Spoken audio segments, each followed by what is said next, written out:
Recording in progress. Good morning. We're calling to order the Retail Committee meeting, Retail Committee regular meeting on Wednesday, August 21, 2024. Madam Clerk, will you call roll, please? Councilmember Burt. Here. Councilmember Lithcott-Hames. Here. Chair Koo. Here. All present. Thank you. And the first order is to go to public comments, please. We have no request to speak for general public comment. Okay, very good. We'll go to action items, which is verbal staff updates, beginning with Downtown Business District.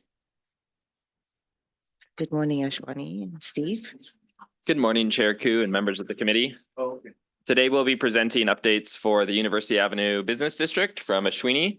This is really meant to give an update on work that's been underway downtown and really help contextualize everything we've got going on.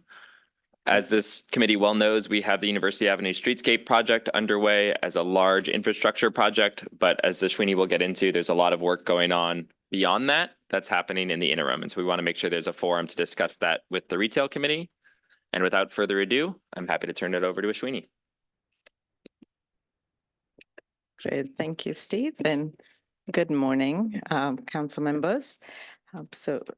We're going to, as Steve mentioned, I'm going to give you quick updates in 3 areas. And this is in response to the discussion we had at the June 3rd council meeting in terms of the planned improvements downtown. So besides the University Avenue Streetscape project, there's a lot going on. And so we just wanted to touch upon that briefly, give you an update on what's happening with stakeholder engagement related to various things in downtown, and then also a brief update on the parklets program. So if we can go to the next slide, please.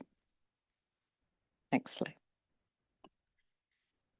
And again, this just summarizes, there's a couple of slides that provide more detail. So this just summarizes sort of improvement areas and projects, and I'll get into those in the next slides. But if we can look at the timeline. So when we talked in June with council about University Avenue, there were some questions about what's happening in the interim, given that the long-term streetscape improvement project is quite a few years out.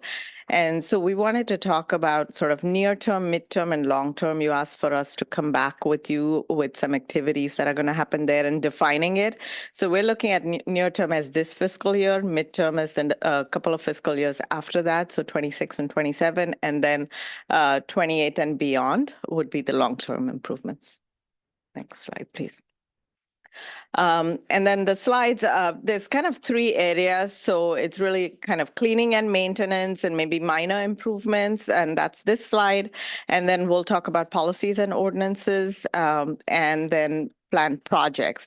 And again, all of this is kind of supporting that ultimate goal of, economic vibrancy, thriving retail in downtown. And so improvements, we've talked about this, enhanced cleaning and additional trash pickup. Those are pilots right now, and based on the effectiveness and funding available, those would be ongoing. Again, I'm going to try and keep this brief, and then we have time for questions, and there's staff available if you have additional questions about this. On the news racks, we have actually removed the majority of them now since we last talked. There's about 20 more, and then we're going to be looking at consolidation. So the removal has been for abandoned, damaged news racks. And then the Business Improvement District, just wanted to note that we will this fiscal year kind of restart that process to just activate the existing bid, not looking at a different model, but that bid funding will then offset some of these enhanced services. Next slide, please.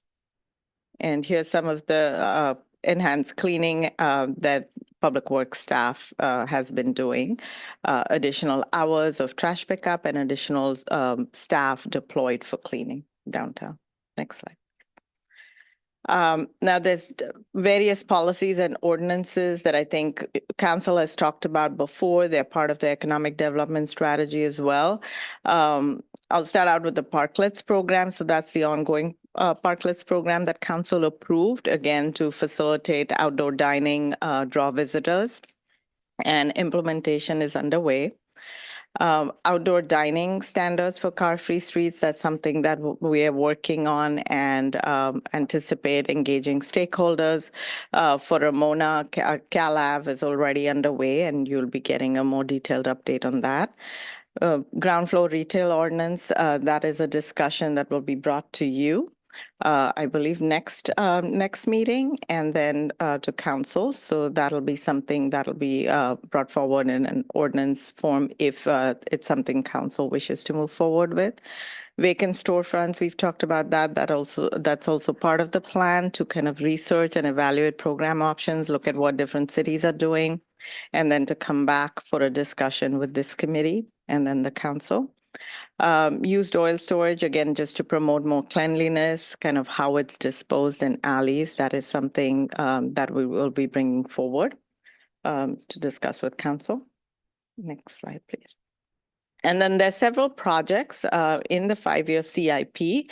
I think you've seen rolled out the automated parking guidance system for 4 downtown garages. There's several sidewalk and curb ramp improvements that happen on an annual basis. The new downtown garage is restarting design this fiscal year. Of course, University Avenue Streetscape project, and we'll be bringing you a more detailed update on that at the next meeting.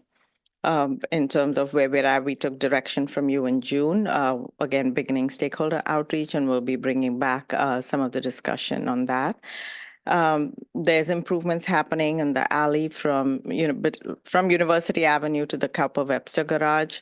Tunnel improvements planned, lighting, painting, and some other work that needs to be done there. We talked about a mid-block crosswalk at council, potentially happening at Hamilton and Centennial Alley, connecting to University Avenue. So that's something we'll be looking at incorporating in the next year CIP.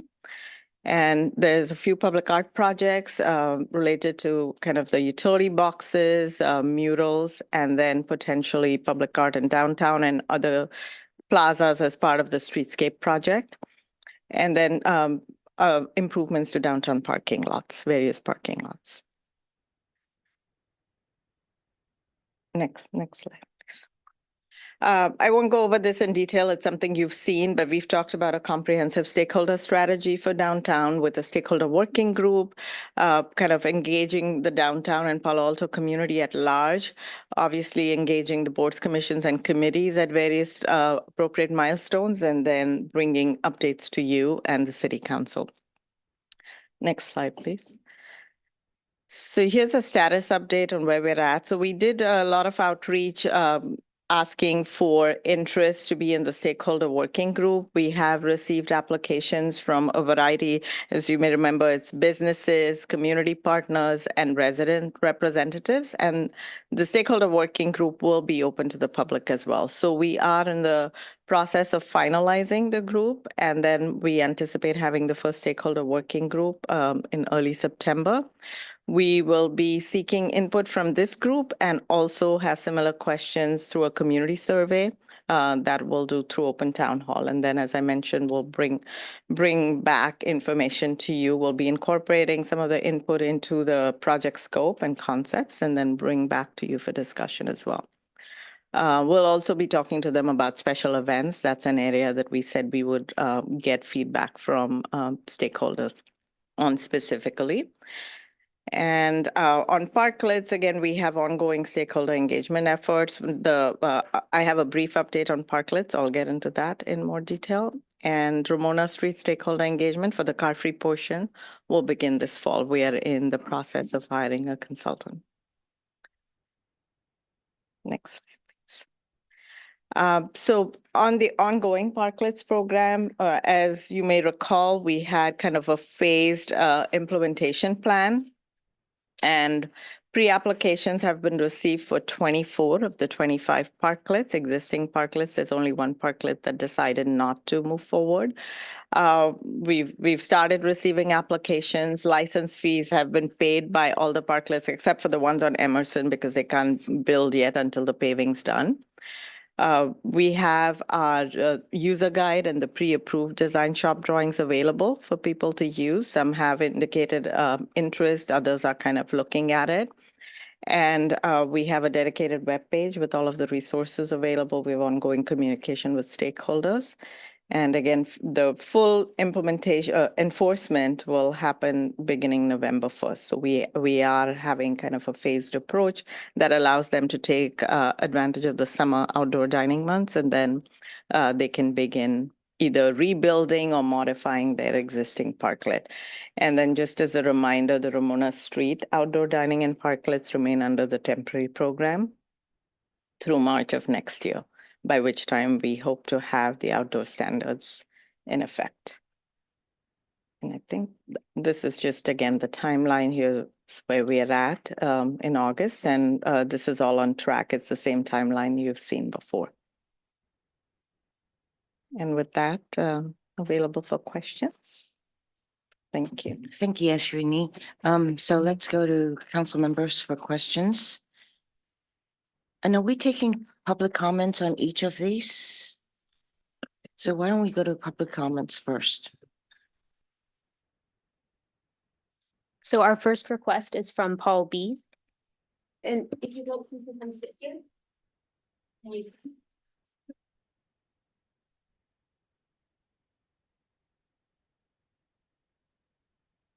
Thank you. My name is Paul Brophy. I live on Channing Avenue. Just as an opening comment, my career was in retail development and investment. And prior to that, I used to do a fair amount of consulting for both investors and developers, as well as municipalities, on retail projects of various sorts, including downtowns. And getting straight to the point, it seems to me the whole approach that I see here is in the category of rearranging deck chairs on the Titanic. You're dealing with, I think first thing we need to look at is, if you look at downtown University, California Avenue, compare it to other downtowns nearby, Mountain View, Redwood City, even Menlo Park. Palo Alto has clearly underperformed over the last few years. That's just anybody, you don't need to be a professional to see, you just have a set of eyes to see that. And it seems to me that the biggest problem has been vast amounts of both time and money have been spent on minor issues that do not address the fundamental problems. It's better to have clean streets than dirty streets. You need some process to have parklets, although ideally you'd want one that does not, take a great deal of time and money from the businesses you're supposedly trying to help. I think that you need to, it seems to me that rather than this whole kind of multi-year approach, that you should be looking at what steps can we do to turn things around, to get, at the very least, get us up to where our neighboring communities are. And from what I'm not active I've only lived here about 8 or 9 years, and my knowledge of what's happening in the city is pretty much what I read in the papers, for whatever that's worth. But it seems to me there's a consistent process of extreme amounts of time and money spent on studies and agonizing over every little detail, a focus on micromanaging every issue rather than trying to create an environment where businesses will want to come to downtown and, and liven up the community. And I think that's probably it. If you have any questions, I'd be happy to answer. But I just think this whole approach of spending years on matters that will not matter, will in the end make little to no difference, is just the wrong approach that we've been doing as a community. I hope nobody takes this as a personal insult. I think it's a process issue in town with it. Both that we, the people we have, we, the community, have set values that come through. And can I finish my last sentence? I'm almost done. That we can, the values we've set is that that's the way we like it. And unfortunately, that's the price we're going to have to pay in terms of having a downtown that is doing far worse than what should be expected. Thank you. Thank you. We have no other requests. Thank you so much. Okay, back to council, back to the committee. Any, Councilmember Burke, go ahead. Yeah, I have a number of things, so I don't know whether I want to take a couple bites of the apple, but first, thank you. Yeah. Oh, yeah. Thank you. Yeah, thank you. I appreciate how a lot of this report has been responsive to a number of the suggestions that the council has made and how it's broken down in between the near term, medium term, and long term. I think that kind of as a starting point, I agree with the premise that for those of us who have known the downtown for decades, it really has gradually deteriorated in its condition and its attractiveness to retail. We rode off of our laurels of being a center for tech workers in the downtown area, a regional center as the entire tech economy was thriving. And in the current conditions where we have some form of hybrid work that will be significant long-term, combined with more online purchases of goods, combined with an even greater migration to Stanford Shopping Center. If you compare the stores that are in our downtown versus the stores that are, say, in Burlingame's downtown, they have many of the high-end chain stores that we have at Stanford Shopping Center. Our community would go, why don't we have some of those stores? We actually do in Palo Alto. We have our own competition to the downtown, which is the Stanford Shopping Center, which is a regional and even international attraction, providing great retail sales dollars and many benefits. But it actually has pulled away from the downtown ever since its inception in the 1950s. And this has been a discussion, and that has had a new wave in just the last couple of years post-COVID. So those are headwinds that we're dealing with.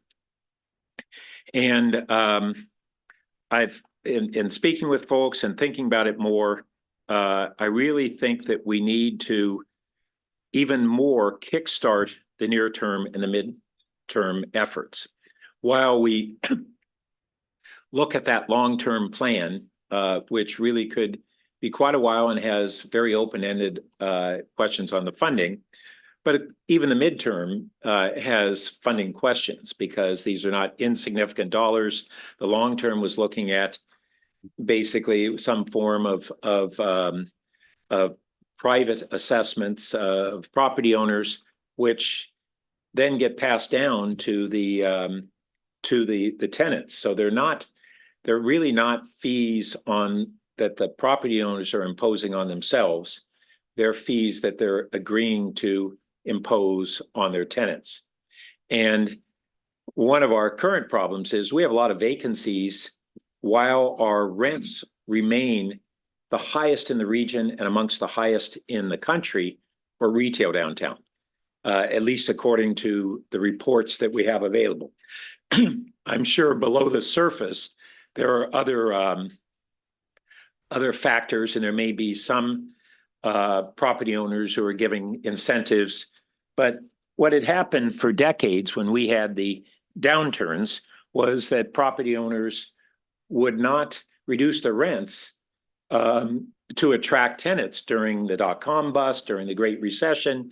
And I spoke with a lot of the property owners and the brokers, and they said they just had faith that this would recover and be this nationally premier and therefore highest retail property lease rates in the country.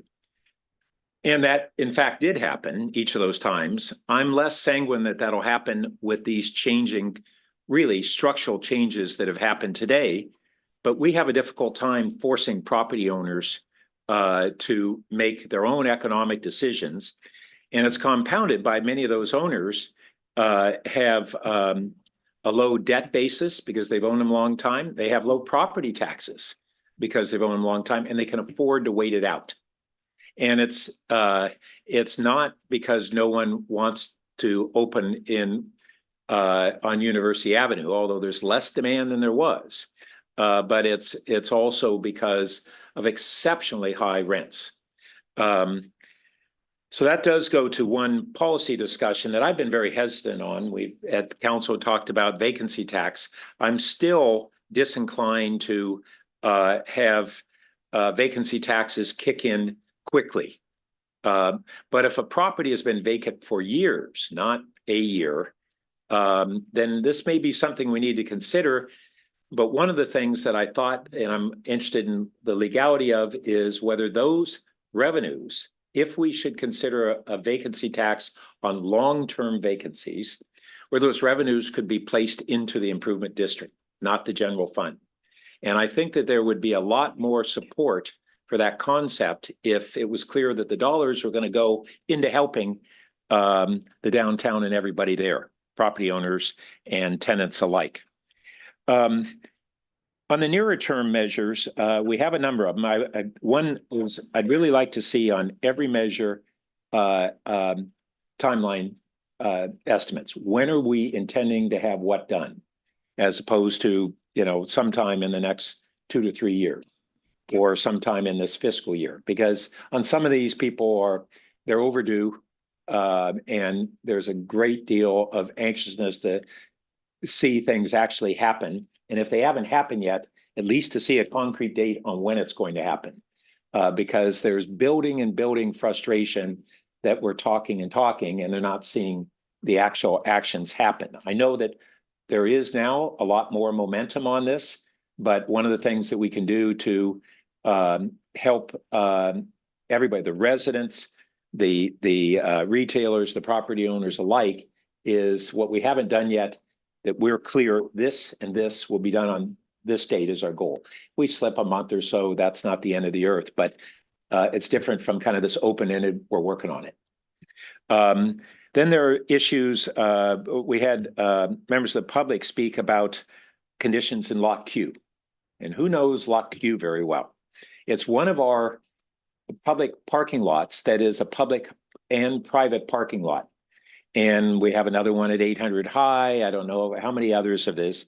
I sat with those people and had a presentation of the conditions there, and it's pretty appalling. And clearly, we really hadn't thought of Lot Q in the same way as we think of our other public parking lots.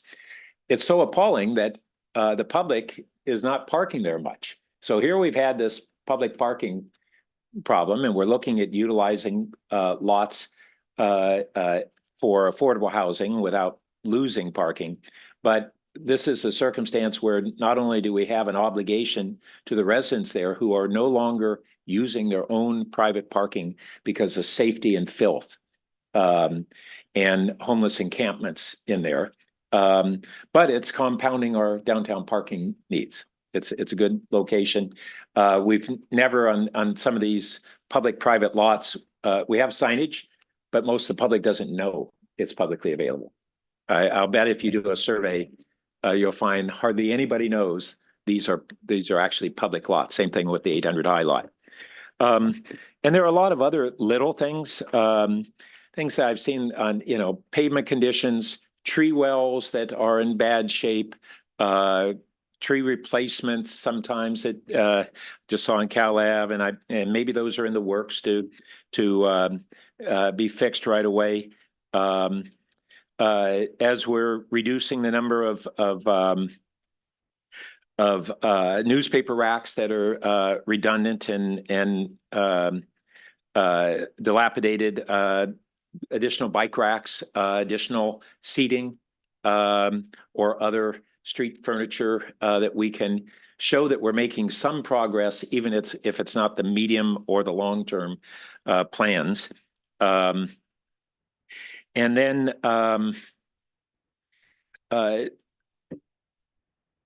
we've had complaints about for some time about drug dealing in and vicinity of Lytton Plaza, and that it's an ongoing problem. I don't know to what extent it's been improved in recent months, because I haven't had an update. And maybe our police department has taken proactive measures. It was one of the things that was raised when this was last at the council. But those kinds of things are real detriments to the community going there and to businesses. It's part and parcel with, you know, the cleanups that we do on making this, even before we do physical changes of capital investment, these short-term things to make it right. We also had discussions a few months ago about the reputation we have for permitting on retail. And I was real glad to see the next wave of permit reforms going in our development center on home improvements, and that's great. But I haven't heard anything about what we're doing to streamline the retail permitting. And what we hear is that's a real issue for Palo Alto, a reputational problem that has been there for a long time, that businesses were willing to tolerate because in the past they so badly wanted to be there. But that's no longer the case. And we shouldn't have had it either way, but now it compounds our other issues. You mentioned potential public art, but I thought it was actually planned murals in public art. Yes, thank you, council member. So there is some planned public art, so 3 murals and the utility boxes. And then what's kind of potential is, you know, a downtown garage, and then any public art projects related to the streetscape project. Great. Okay, so 2 categories there. The planned, I definitely get that in the near term listed and make sure everybody understands it. I think it's very positive. I think murals are, the public really loves them when they're good murals, and the utility boxes as well. One other thing related to the parklets is the type of heating. And we had discussions on this 2 years ago. I haven't seen anything that's updated that provides the restaurants with a better understanding of really what are the options on heating. We just talked about what we prohibit, and you know, of the gas propane open heaters inside. But there are options that are actually more cost effective and better performance. There are heat pumps that when they're enclosed parklets, they're far more efficient on the heating. And it's a heat pump where even the gas ones are externally placed, and they just heat much better than these propane portable units. Better yet is either electric heat pumps and radiant heaters. And we've never provided the restaurants with data on here's the efficiency, here's how low wattage the radiant heaters are, so that they don't have to upgrade a panel necessarily, because this is a big problem with a lot of the restaurants. We want, from our climate plan and sustainability, them to go to electric. And if they have to upgrade a panel for many tens of thousands of dollars and run new major conduit, it's a big deal. But radiant heaters are actually low wattage, and for many circumstances, they may be the preferred option and lower operating costs.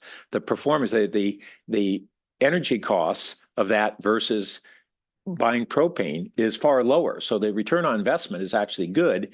We need to, but these restaurants are in the business of running a restaurant. They really aren't knowledgeable in these areas. And I think we need to figure out how to provide them with consolidated information so they can make better choices. One other thing, I haven't heard a follow-up. The Nordic Innovation Center had offered 2 years ago to put in a public parklet. It was not for dining. It was for public use, just as a civic investment. I see Brad's ready to jump on this. At the time, we said, nope, can't do it. We only do restaurant parklets. And my understanding is we were rectifying that, but I haven't seen anything happening. Hi, Brad. Good morning, council member. I wasn't jumping up to respond to that in Oh, darn. particular. We could look at that. Brad, I'm happy to just jump in and close that referral.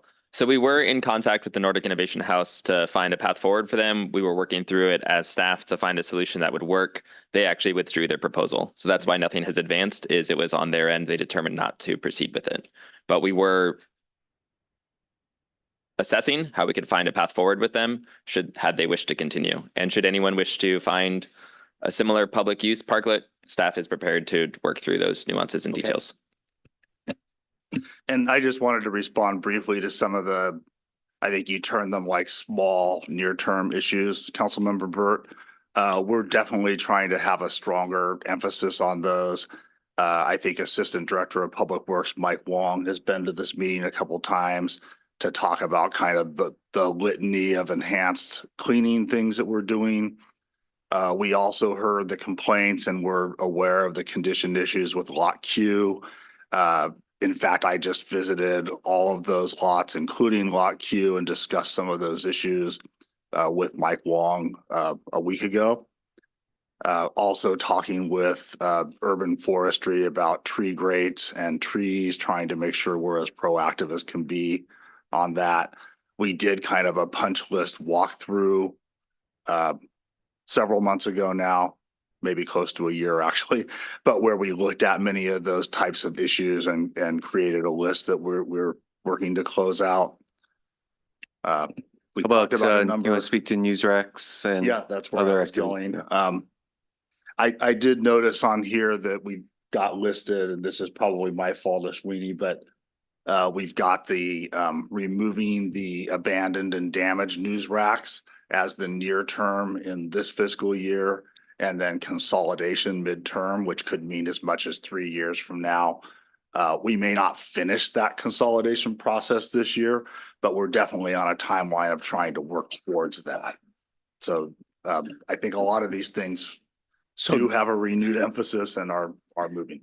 Glad to hear it. And my recommendation on the things that we have already done or are working on, we want to make sure that these are understood by the property owners, the tenants, and the public. And it should be, here's a list. Here's what we've done. Here's the date. Here's the next things we're going to do. Here's the dates. And right now, we're still having a perception problem because we're doing more than we're really communicating broadly. I mean, I'm sure there's some people who know about these things, but I don't think everybody, just a list, here's all that, we can categorize it in whatever buckets, say boom, boom, boom, here's what we've done, here's the next things we're going to do, here's the dates. And that includes kind of a lot of little things, but it adds up to a change in perception. What's our trend line? We are starting to go in that right direction. Two last things, and I apologize for my long list. One is the issue on loading parking, and this applies to Cal Ave in downtown. And it's compounded by the emergence of DoorDash in recent years. So we've had a real growing trend from shared rides to common carrier deliveries to food delivery services, all creating additional demand for short-term parking. And I haven't seen a strategic plan to recognize how much that demand has grown and how to contend with it. You know, we have Uber cars that routinely stop in the middle of the street and Amazon blocking traffic in some places, dangerous locations, in part because we haven't adapted and provided the loading areas that would even allow us to enforce violations because they don't have any other place to go. One of the areas that I think we need to look systematically on, Cal Ave and University, is how we utilize our alleys and whether, to what extent those purposes should be in alleys, and that we, once we make it provide for there, then we can do greater enforcement. The last thing is just other draws to downtown. The art is great, but other special events. And I'd like to hear subsequent time, because I want to keep the floor longer, what we can do on our special events. We as a council added a special events manager. And certainly, you know, this was something that the Downtown Business Improvement District used to manage. and put on their own special events, and they were good. And when we backed off on that district during the COVID, we've lost special events for downtown. So it's something to reconsider and figure out how to do that. But in this environment, this changing environment, those kinds of things, what brings people to a retail area that find joy in a retail area, we really need to think about that in addition to the physical acts we're doing. So thanks for the update and sorry for the long list. Thank you so much for your presentation. I'm gonna just take a step back and say that it was frustrating not to have documents for this meeting. For our sake and for the sake of the public, we're supposed to, give people an opportunity to prepare for meetings. And I feel like we're kind of coming in on the fly and the reason I'm mentioning this, other than to just sort of give off a little bit of the steam of my own frustration right now, is it sort of feels like it's emblematic of what we're talking about. We're talking about things dragging. We're talking about things taking too long. Things are passing us by. Other cities are eclipsing us. We were once the sort of darling of the region in terms of, the downtown. And it feels like lately we've been grinding our wheels. And I'm not blaming anybody. I want us to ask ourselves why. What's going on? Are we not able to deploy enough staff resources to the various tasks because people are so overworked and overwhelmed? That's valid. We ought to know that. Are we not deploying enough financial resources to support whatever it is that we're trying to accomplish? How can we shorten these timelines? It's got to be some function of human resources and financial resources. There ain't nobody that doesn't want to get this stuff done. Everybody's committed to the task, but we seem to be a little bit stuck in neutral or in not the right gear. So I want to ask, because this is one of council's 4 priorities, which is pretty cool and pretty important. And we know that our economic vitalization or vitality really is the engine that drives our ability to do so many of our other things. So I'd love to ask, I think Councilmember Burt referenced the imperative of concrete dates for the near term. And I would love to press for that as well. Because I think when we set concrete dates and hold ourselves accountable to that, it starts to get us in the right gear. I'd like to ask roughly what the operating budget is for our economic development team. I just don't recall, and I'm not in finance anymore, so I'm not looking at those documents. Steve, you want to respond to that? I mean, it's basically Steve and Ruth. That's it. Right. Yes, and go ahead. Sorry, didn't mean to cut you off. But Steve Guagliardo, assistant to the city manager, focused on economic development. As Ed pointed out, we have 2 dedicated staff members for economic development. That's myself and Ruth. We've been lucky enough to have an intern with us over the summer. That's Franklin sitting behind me. But really, that's the core dedicated function. There is very limited funding for additional support. And so we do have some help coming there. And then we have matrix resources like Ashwini helping out on University and Bruce helping out on California Avenue. And then we rely on help throughout the organization to actually be doing and implementing this stuff, and partner departments like Planning and Development Services, like Public Works, and throughout. But really, like the dedicated function, the dedicated staff focused exclusively on economic development, business support, all of that is 2 people. And I would note that this is as directed by council through the adoption of the economic development strategy. The council approved the creation of an economic development coordinator. Do you remember we had a discussion of what level and what volume of staff? So that's the resourcing we have at this moment in time. And at the same time, to the extent that the council wants to invest additional, it's really a question of where and, how best to invest those resources. I did want to give Brad an opportunity to speak to filling of vacancies, which has been, as council knows, a high priority and a struggle really coming out of COVID. But I think we've got progress to report. So with that, Brad, could you? Yeah, I'll just briefly speak to that, and I think I mentioned in several settings that over several years, Public Works, and not alone in departments, but has been up at close to 20% vacancy rate. And this has really been a problem. It's It's affected our group that works on CIP projects, and there's still a lot of those projects going on, but it impacts taking on new things. It's definitely been an issue in our operations groups like urban forestry and the team that's out working on streets and maintaining garages and such.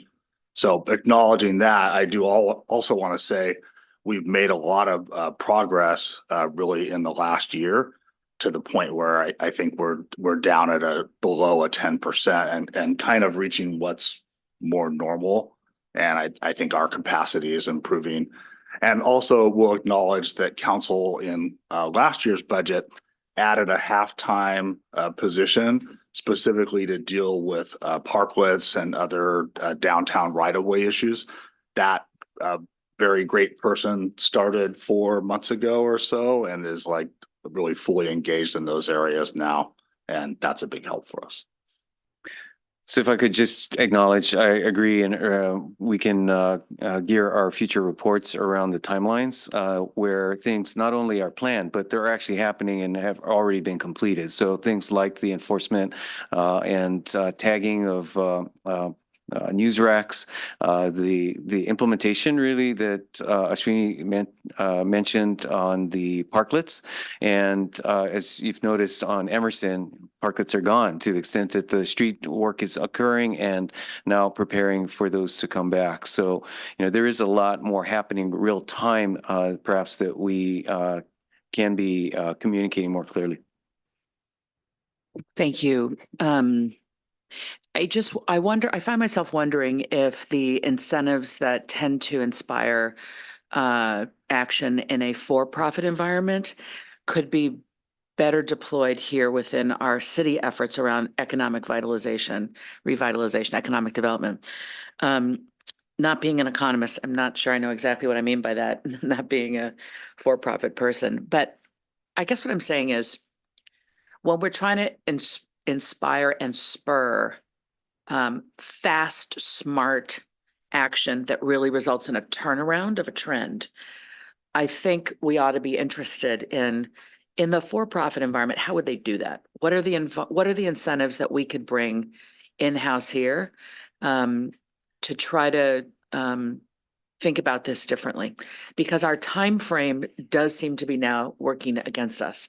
We hear anecdotally, we heard it at the last meeting of this committee, that Burlingame has eclipsed Palo Alto, and I don't know whether that's true or not, and I don't even know how we measure that, but perception matters. And we all want this city to be that gem, that first in class, that special je ne sais quoi place that is Palo Alto. And what we're consistently hearing is, from the look and feel, from the trash, from the parklets, and the whether the streets are clean enough, and the art and the vacancies, there's just this is a trend that needs to be reversed, or we're going to find ourselves sort of sliding downhill. That's my fear.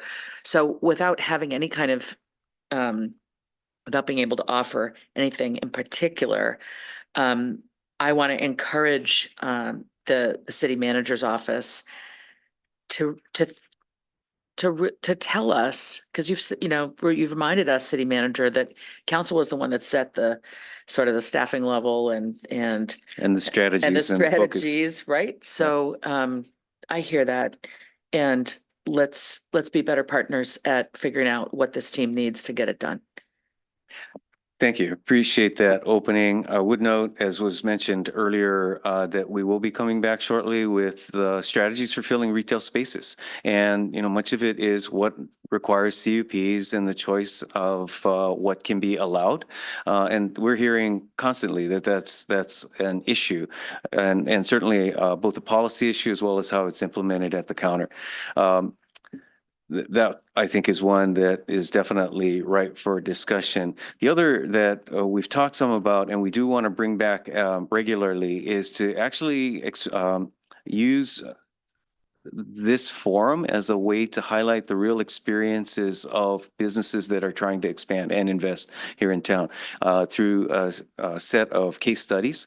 And actually, we've ask businesses to let us know. Give us examples of applications you have pending. We'll track them, we'll highlight them, we'll use those as both opportunities to accelerate, but also to look at the systems that may be holding things back. And look forward to having those at future meetings. Mr. Quagliar, anything you want to add to that?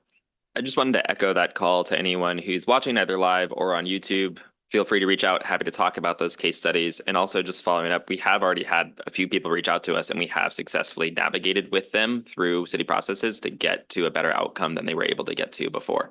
So that's happening. And I don't want to miss the general as we talk about those specifics. And that's what we're working on, is bringing back that as a general discussion point for this committee and for council to navigate those systems better. And if I could pick up one specific example, Councilmember Burt mentioned heating. Now, staff may know specifically if we've got any opportunities or areas that we're looking at. But quite frankly, I think our approach has been to let the businesses bring it to us. And they need to tell us what they are considering. And maybe there's a more interactive way that we could support that. At the same time, I don't know that we can prospectively be suggesting particular technologies. We would absolutely love to be very quick reactors to any concepts that businesses would like to propose. And so let me make that as an invitation, either as one of those case studies that we're using or any other way that we can. Can I follow up on that? So within our SCAP framework, first, this does have a relationship to our initiatives. We do, in fact, identify technologies and recommend them and promote them and incentivize them, from heat pump water heaters to otherwise. In my mind, this is akin to that. There's only a limited number of options. They're categorical ones. There are the open propane heaters. There are propane heat pumps that have to be in a semi-enclosed area to function. There are electric heat pumps, and then there are radiant heaters. And of course, lastly, there are resistance heaters, which are not efficient at all. And so I think those are things that even within our SCAP role, this isn't rocket science. We can simply provide informational guidelines on alternatives and reference case studies on performance and things like that. Just simple things that looking for each restaurant to do that research themselves and make the right choices. I've seen for the last 3-4 years, they're in the dark, and it's pretty obtainable information. Well, and we certainly respect that, restaurateurs in particular tend to be really, really busy people. And so it's really difficult for them to do the research. At the same time, these are projects and they take significant efforts in order to pull together. If you use as an example, and I appreciate it's an extreme example, our heat pump water heater program, we've got a significant interdepartmental team that's been required to even spin that up. About an incentive program. I'm talking about just an informational one. I appreciate that. But again, this is not an area that we are easily able to spin up. I think I disagree. I think it's easier than it's being envisioned, and we can talk about that offline. Julie, are you finished with your questions? No, I had one more thread here. Just to pick up on what Councilmember Burt said about the vacancy tax. High vacancies, but the rents are staying high. It's perplexing as a matter of supply and demand. Why won't they lower their lease rates to attract tenants? And Councilmember Burt kind of laid it out really well. Their low debt basis, their low property taxes, the historical sense that they can wait it out, that Palo Alto will always come back, which may or may not be true any longer. I think the larger problem is when people own property, but aren't necessarily invested in the city's revitalization. In essence, their own self-interest appears to not be aligned with the city's interests. And we have to be very concerned about that and ask ourselves what we're going to do about it. I've been talking about vacancy tax since I got on council. Our streetscape consultants keep telling us whenever I bring it up that it's a punishment of businesses, and that's the last thing we should do if we're trying to attract business.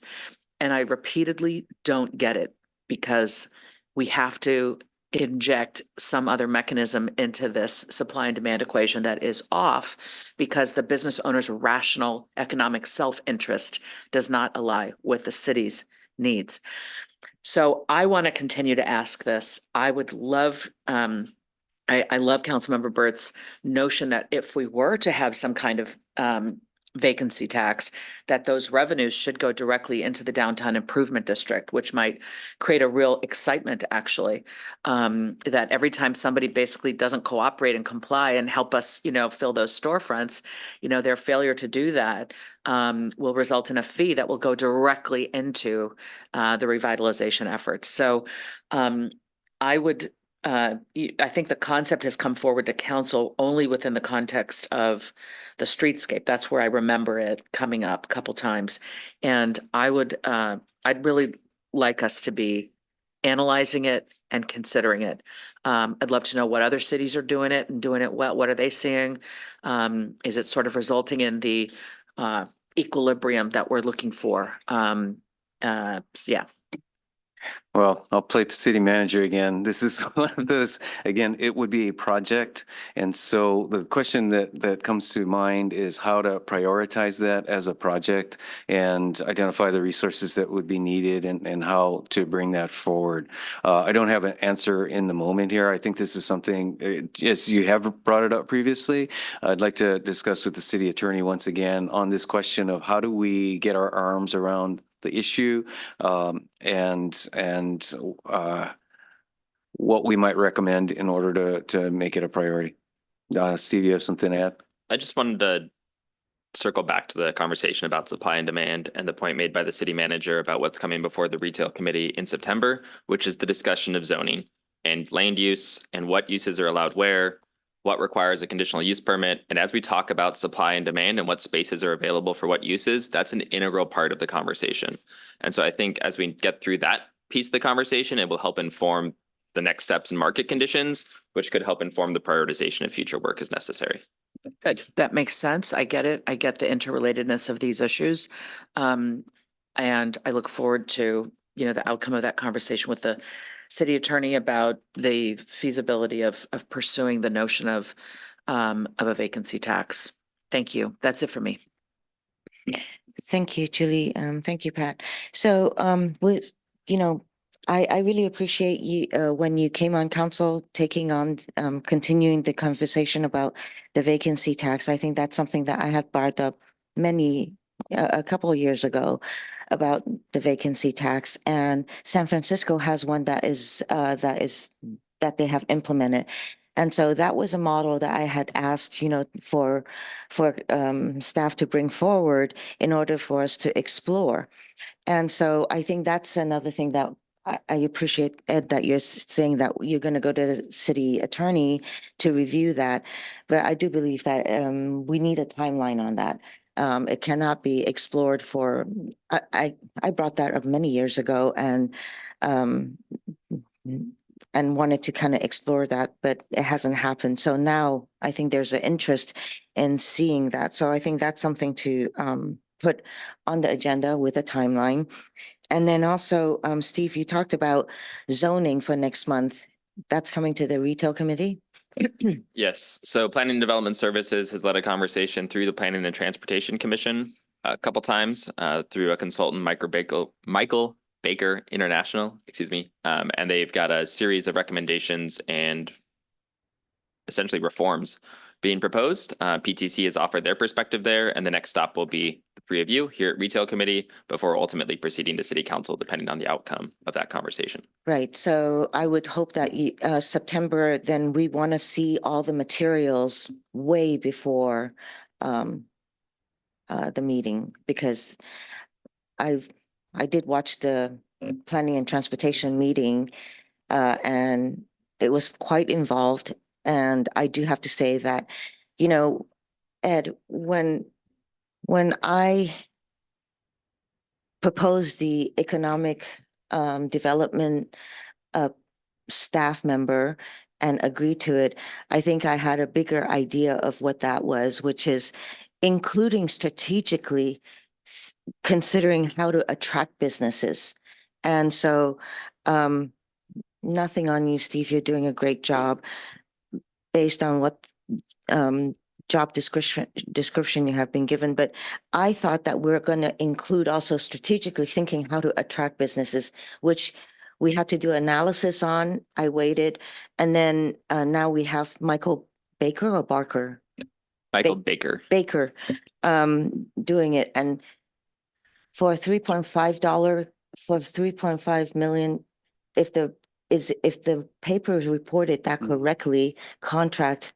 I don't So know. let's what do a that's- correction on that. So the contract with Michael Baker is not 3.5 I can't million. imagine that's the case. I haven't seen Because that if article. that's the I asked case, John late about that, and it's a small fraction. Oh, gotcha. that, This and is that was the the overall total. on-call? Yeah, Okay. but let's What- correct that on Yeah. record, because I do want to make sure if that can be Gotcha. corrected on record, so that, you know, I mean, the press had really reported that, and I think if that's what our general public is thinking is what we contracted with one contractor to come up with the strategic economic development for downtown and the zoning changes and so forth, then that's too I'd be much. upset too. That's way too Absolutely. much. Agreed. And that's one thing that I want to make sure we correct.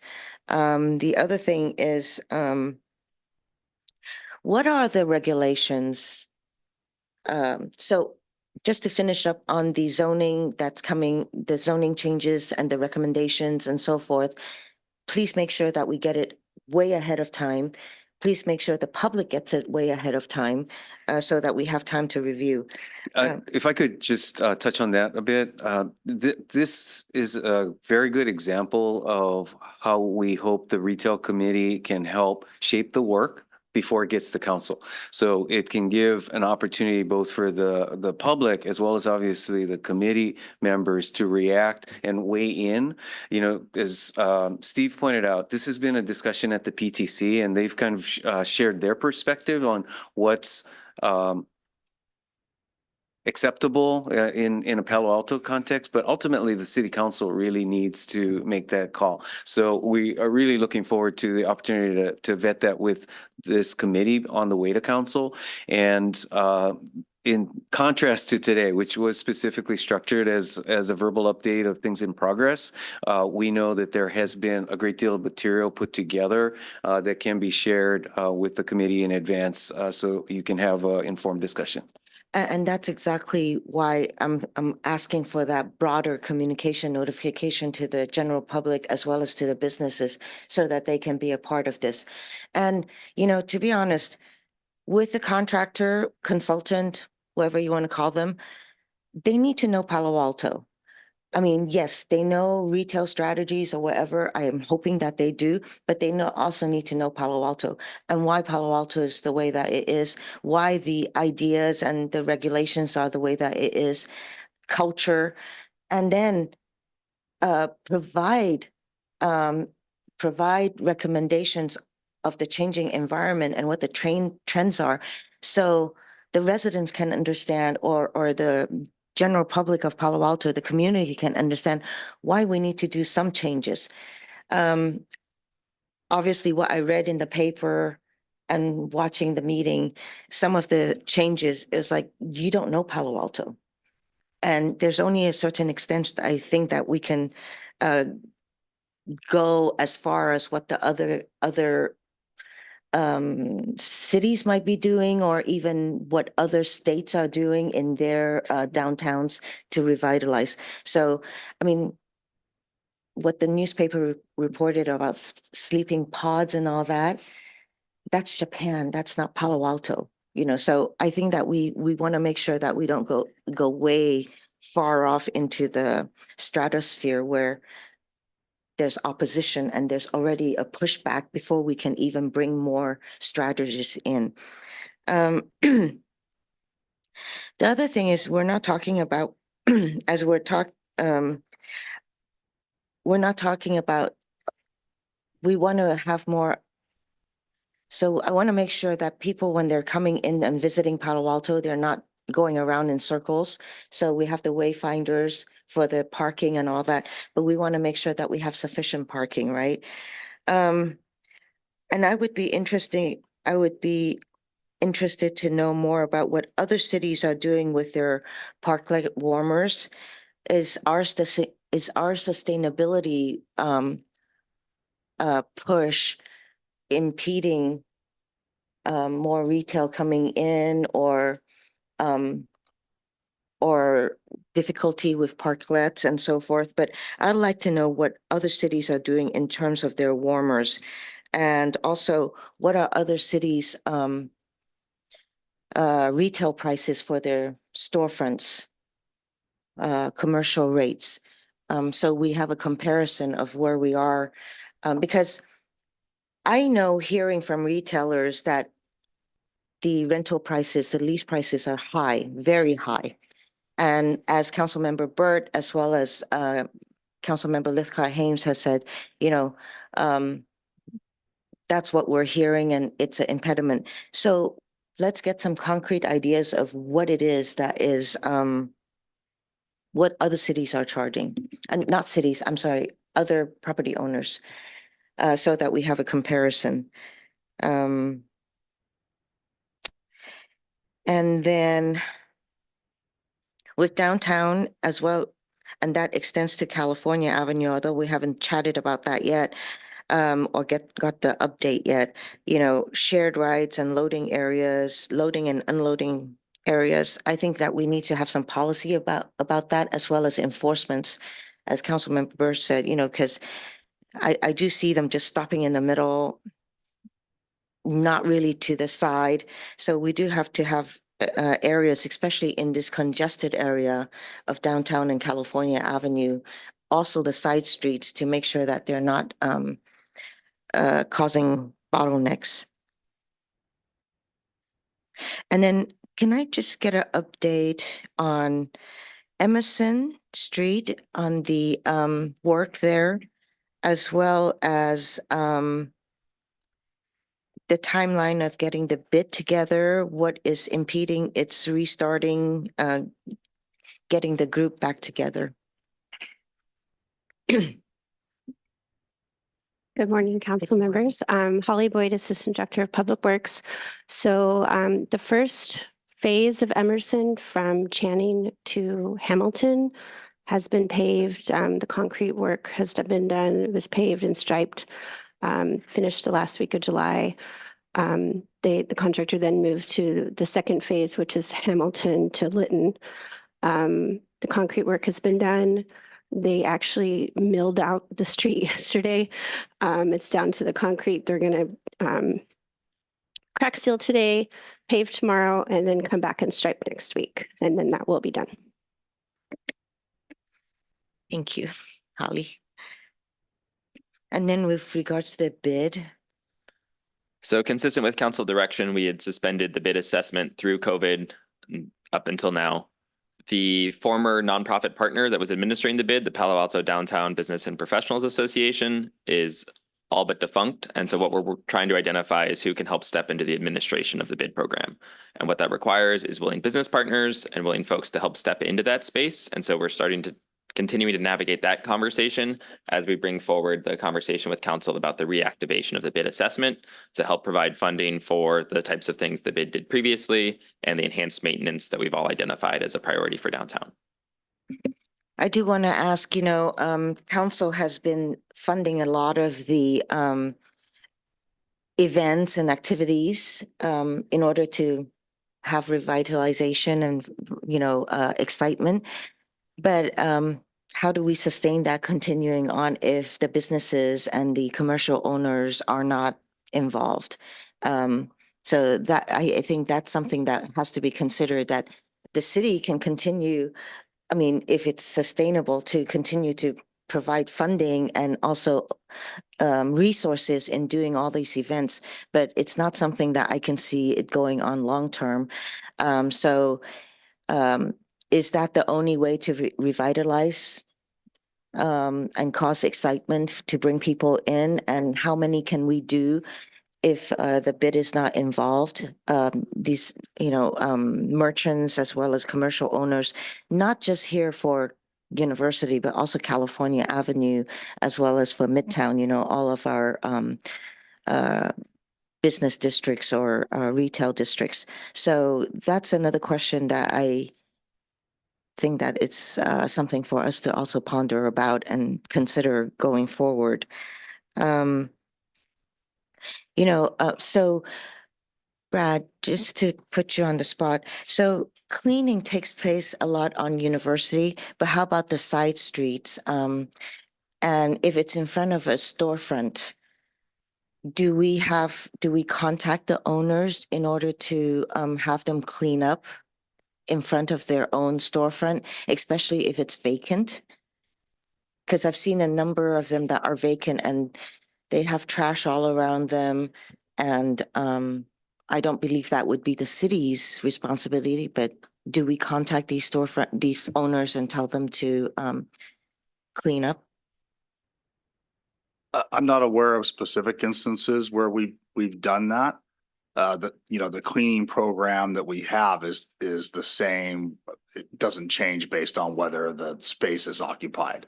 If you're talking about both the street sweeping of the street and the pressure washing and other cleanup of the sidewalk, that's taking place on University and on the side streets out to a certain point. I don't have the map in front of me. So that kind of makes me question whether the instance you're thinking of might be outside the zone where we have that more intensive cleaning. Right, because I was walking on Lytton, looking at how many storefronts are open, and there was quite a few that was vacant. And right by the enclaves, where they have their setback or indent for their doorways, there's a lot of trash. There's and they have paper on their I see. doors. So specifically on their private property. Yes. And so that might be cleanup that we're not doing. doing. I would have And to I check would on not that expect that for- city would be doing, but then I was wondering, is there a mechanism where a process where you're actually reaching out to the property owners and say, hey, even though your property is vacant, you still have to keep some order over there where it does not make the rest of the street look untidy. Yeah, I understand the question. I don't think there's a formal process where we do that across the board. It would be on a case by case basis when we. Well, the when we see a formal problem. formal process is a code enforcement issue, but that's not the quickest approach. So I think as those situations come to your attention, anyone's attention, let us know, and we will try to approach it informally through contact with the property owner before it needs to go through any formal process. Okay, so that's so that would be like a Palo Alto 311 matter? Sure. Yes. Yes.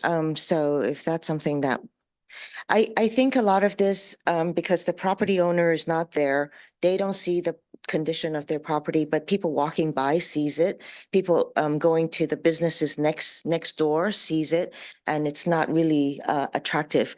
So if anything, I think that and I don't expect staff to be walking on each of the street every single day to monitor all of this. So it's something that we need to kind of put forward to other neighboring property owners or neighboring businesses to kind of bring this to our attention. So another effort in notification to say this is how you can let us know what is going on so we can rectify the problem is another way.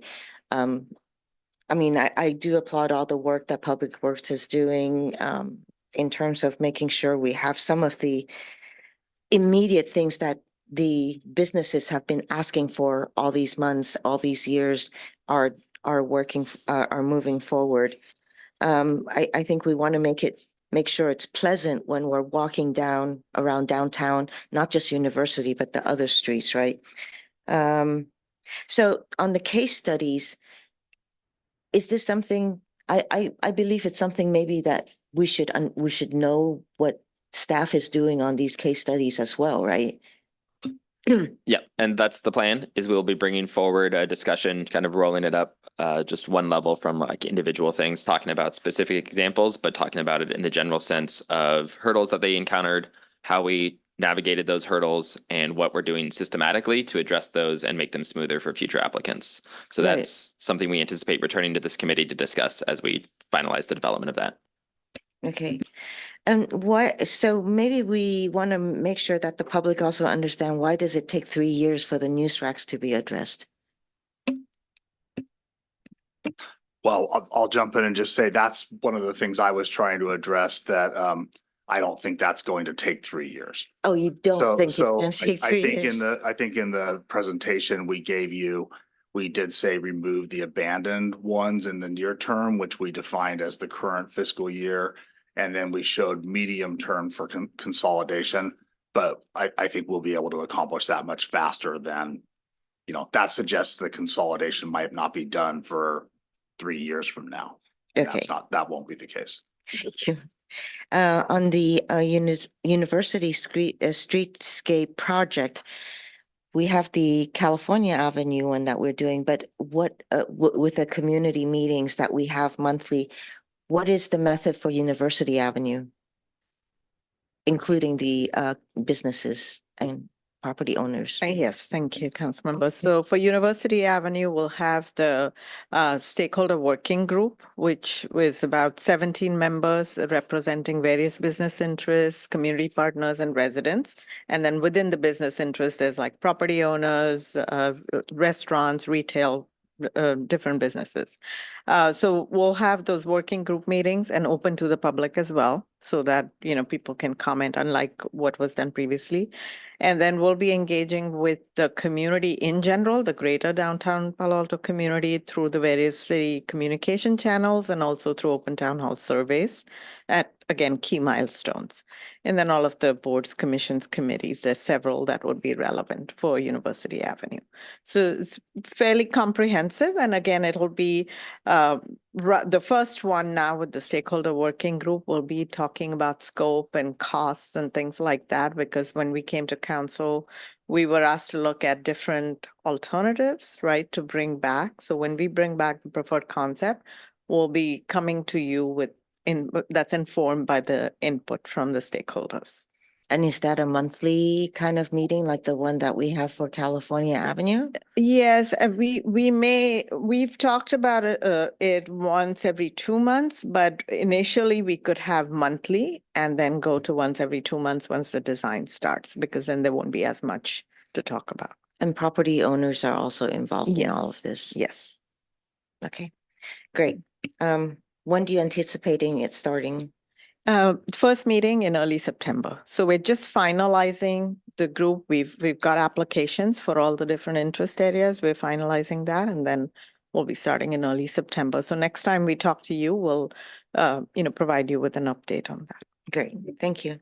That's all for me. Do you have anything to add on? Just a couple quick follow-ups.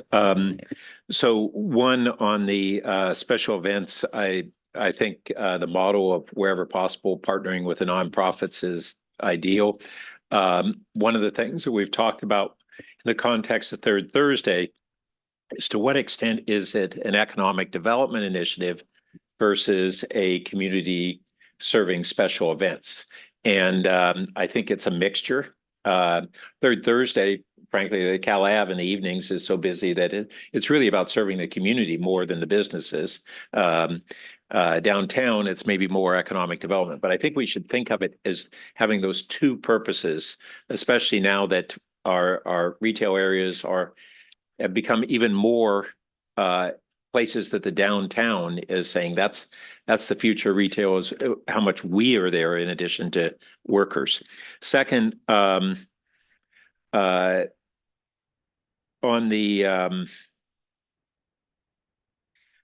the vacant space, there's another aspect to the problem and a potential solution, and that's activating empty spaces. And so different cities and different private property owners will have practices where those spaces might be used for pop-up art or different functions, and so that they're not just screened walls, which really deaden the areas. Steve, it looks like you might be chomping on that. Well, I just appreciate the opportunity to talk about one of the objectives within the Economic Development and Transition Council priority, which is to research and evaluate options for just such activations. We are in the process of starting conversations with San Francisco, which has its Vacant to Vibrant program, and the city of San Jose, which has its Moments pop-up program.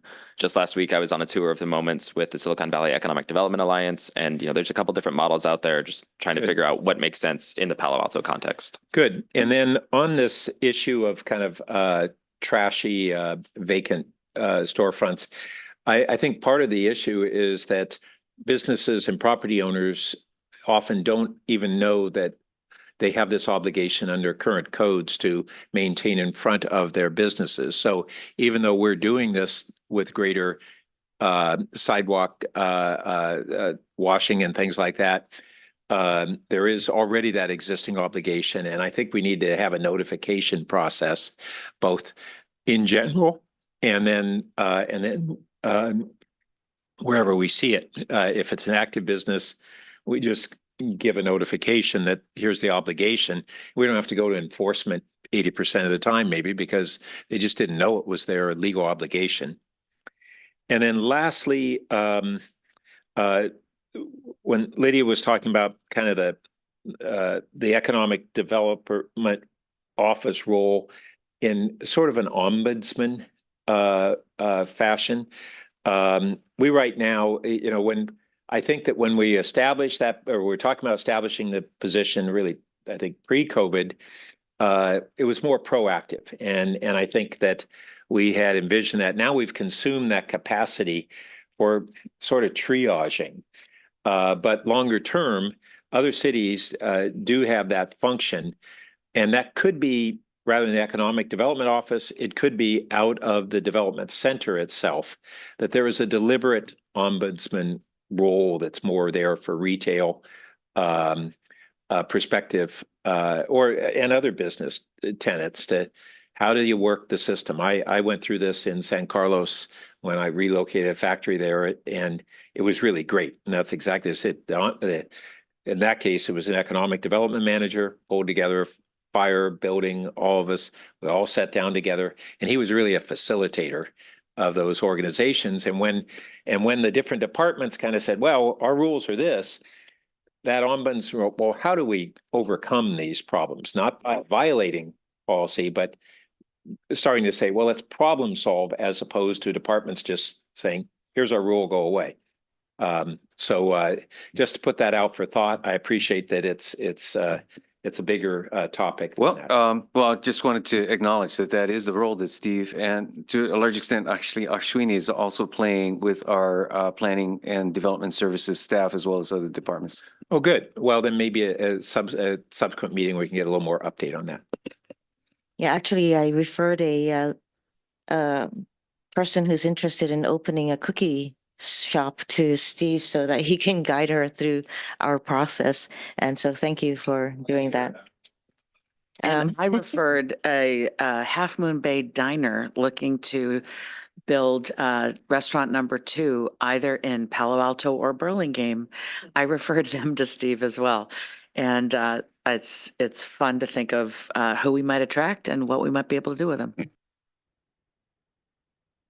Of course, certainly, I'm looking forward to the next month's meeting in terms of, what is proposed regarding zoning and what can be done in that way to revitalize, looking at long-term strategy for revitalizing the retail portion as well as small businesses here in downtown. So really looking forward to that. But like I said, like many of us have said, including the public speaker, that, to a certain degree, we're looking at very minute details, but we need to start expanding that and looking at strategic on how to attract businesses here as well. And I think some of the things that we spoke about earlier, pricing, what are the leases with these, with the commercial properties, and what are some of the impediments to why people were not being a destination town, right? So So I look forward to hearing more about that. If there's no more comments or questions, then we can move on to the next item, which is an update on California Avenue Business District. Thank you, Chair Koo. Thank you, Ashwini and Brad. So on Zoom, we have my colleague Bruce Fukuji joining us to walk us through California Avenue. As a quick time check, we are at 10:20. So Bruce is going to do a bit of an elevated flyover to make sure we have plenty of time for engagement with council. Also just want to recognize your time and potential constraints there. Yeah, and as it happens, I am going to need to leave by 11. Me too. I've already canceled my 10:30. I do think a flyover is not necessarily, I mean, I think we want to hear what Bruce wanted to say today as a matter of momentum. Yep, and he'll be able to get into that. It's just, we'll navigate through the entire presentation. I just want to make sure, again, we're getting into conversation and substance with the council and committee as well. All right, Bruce, floor is yours. Hi, thanks. Good morning, everyone. Happy to be here. Sorry I wasn't able to be here in person this morning. So I'm going to cover both near-term improvements and the California street design process. Just briefly on near-term improvements, next slide. There's a lot of work going on with Caltrans and how to adapt the Caltrans bicycle improvements to the solution that's moving forward for near-term improvements for California Avenue. So there's a very clear vision of what that is, and we're working through the details with Caltrans on what that is. That vision's in the illustration there, but I'm not going to go through all the details of what this is, and we can come back to this if there's any questions about it. But basically, Caltrans is starting their repaving work in September, going from south to, from north to south, so Sand Hill Road. And so, they'll be getting to this area probably kind of the end of September, early October.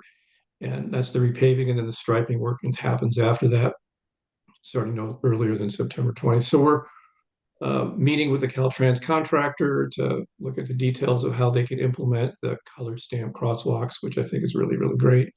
And we're meeting today with the city's paving contractor, to work on coordination items for how to implement this stuff in the next couple of months. So this is all moving forward.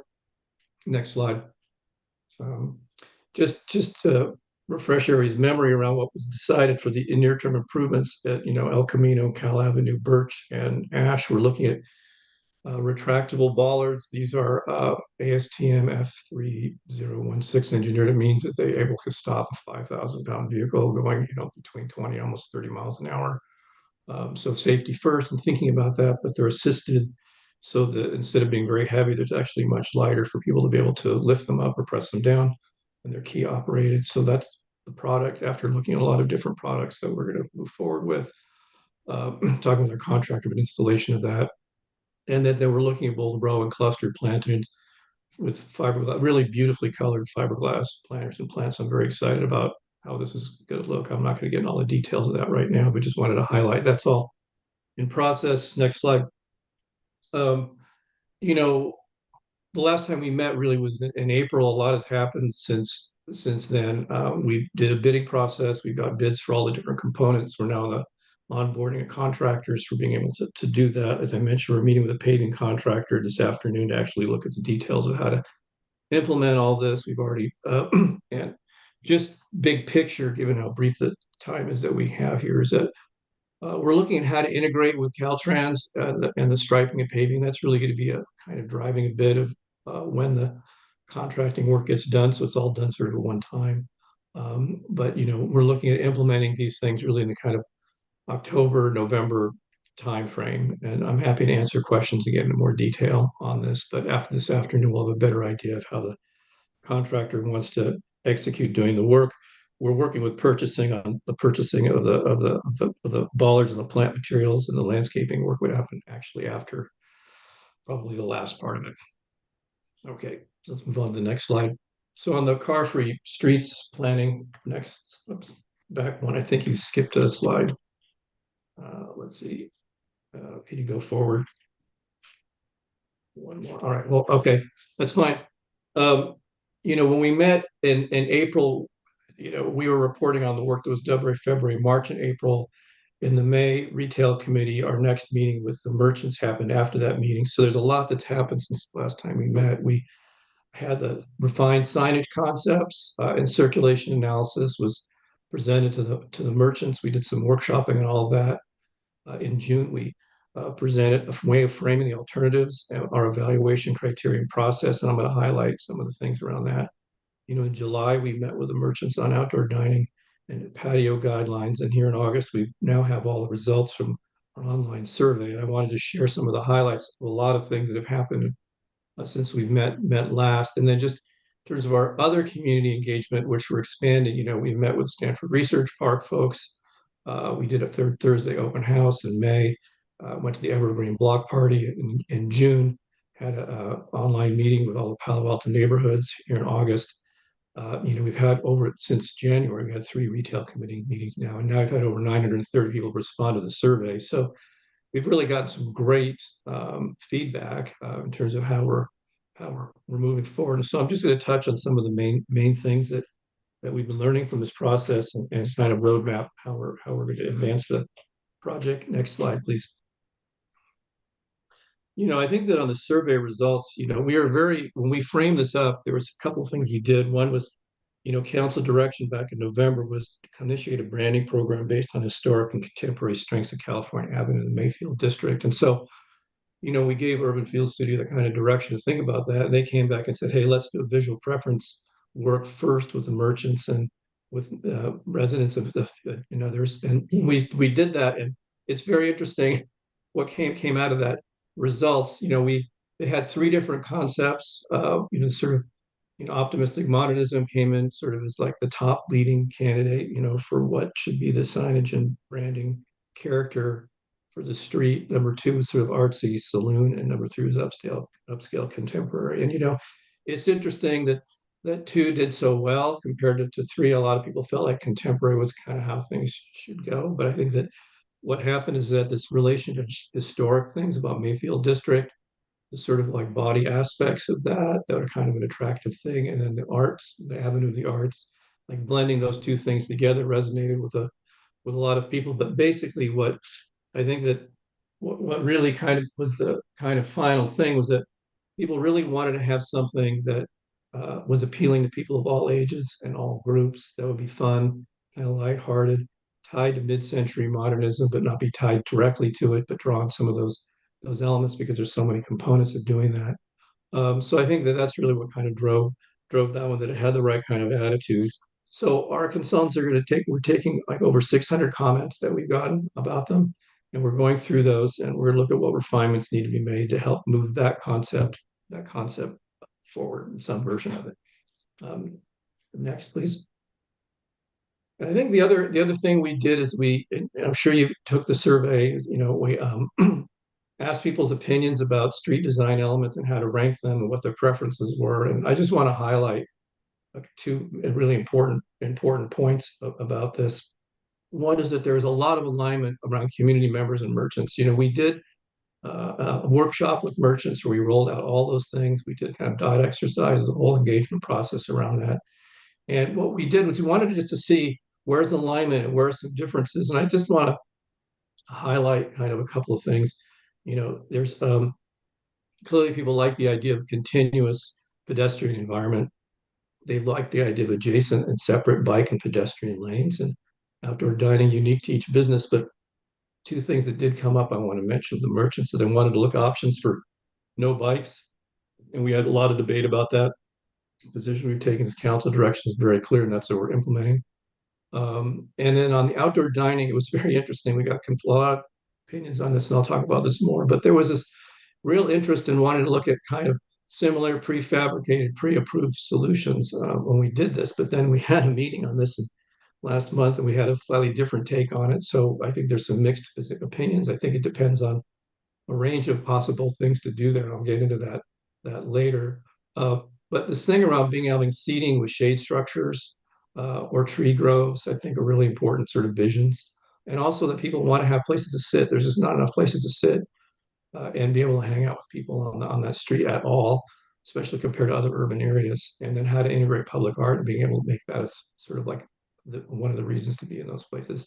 And clearly alley and overhead lighting was a big deal. And then what to do about having expanding events and activities, especially holiday or night markets, is very interesting. There's a lot of other results, but just high level, that's kind of what are the highest ranked things that people want to see. Next. I think that this alternatives framing, I think is, I'm just to be very brief on this. We're taking an approach that's not the traditional approach where you go and collect a lot of information and then have sort of these creative visioning sessions. And then as more people get involved, more creative ideas happen and the number of needs and concepts expand. And then you end up creating solutions that get costed after the fact, end up being very high and take a long time to implement or are not affordable. We're not doing that traditional approach. We're taking a completely different approach. And the merchants really appreciated this. And it really stemmed from some of the first meetings that we had with them. Is like, how do you frame things as sort of levels of kind of investment? And the way we're thinking about this is like on the sort of one end, how do you just adapt the street? What are the things you could do that are lower cost, short term, easy to implement things that address the aesthetics and function of the street, that can meet council objectives, and at the same time kind of not reimagine, but adjust the aesthetics and function of the street so that it's able to sort of meet a whole new set of possibilities, like what can be done on that level. And then at the same time, looking on the other end, if you want to really reimagine the street, and really if you want to have more extensive tree canopy and a continuous pedestrian environment with bike lanes and a central multi-use public space, like really what's involved with being able to do that. And then just to in talking with Ed about this, and he always has so many great suggestions. One of the things that he said, well, maybe we should think about adapting as like an early thing, and then this could lead to in the future a way to be able to do other improvements to reimagine the streets. There's some way to phase or structure this stuff. So that's where we are. We started to look at all that. Next slide.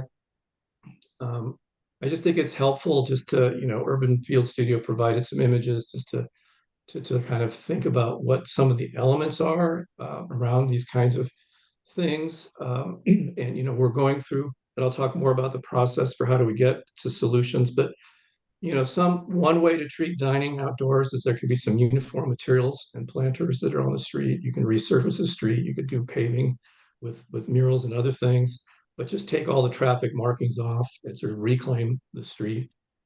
Make some minor adjustments in curb locations, which would help the efficiency of the circulation of the street. Look at how to separate pedestrians and bikes, creating different zones. Introduce, shade structures. I think that's going to be an important component of how to think about street adaptations, and then designating places for public use and planters. And there's a lot to be said around the complexity of creating a car-free street, but at the same time has the farmers market needing to be serviced every week. So to design a street that functions well for outdoor dining, functions well for the farmers market, provides bicycle movement through that's safe and separated from pedestrians, and then how do you create public spaces where the farmers market's not? This multi-use, and how do you have a couple of different ways of being able to look at that? Those are really the sort of the design problems that we're looking at right now. And then the next slide. And then thinking about, reimagining the street as a whole. I mean, there's a lot that can be done, but just in looking at, there's been such broad interest in what do you do about this the tree canopy, and that just, can be very compelling, but it's very complex and quite frankly could be very expensive things to do given the utilities and in the street and the need to, it would trigger the sort of city's stormwater pollution prevention program, which is a beautiful thing, which I completely support. I think it's got a lot of fabulous amenities, but it ends up creating a lot of bio retention, swales, and other features that are needed in order to support the stormwater in the street. So you're having to really rethink how to do the infrastructure of the street as a whole to do that. And then when you do that, it does open up a lot of really interesting opportunities around how to do that. So that's a question. And then there might be some ways to really think about, instead of, we're looking kind of two options, like if the bike lane sort of goes down the center of the street, which is council direction, but also maybe looking at meandering it so that you can adapt it to be able to maximize outdoor dining or public space or multifunctional spaces and how they're used. And then how to intertwine that with pedestrian movements. So I think that's something we want to look at. Overhead lighting, and then really looking at how to add seating planters and figuring out how to create attractive functional public spaces that are multi-use. So that's kind of where that would go. Next slide.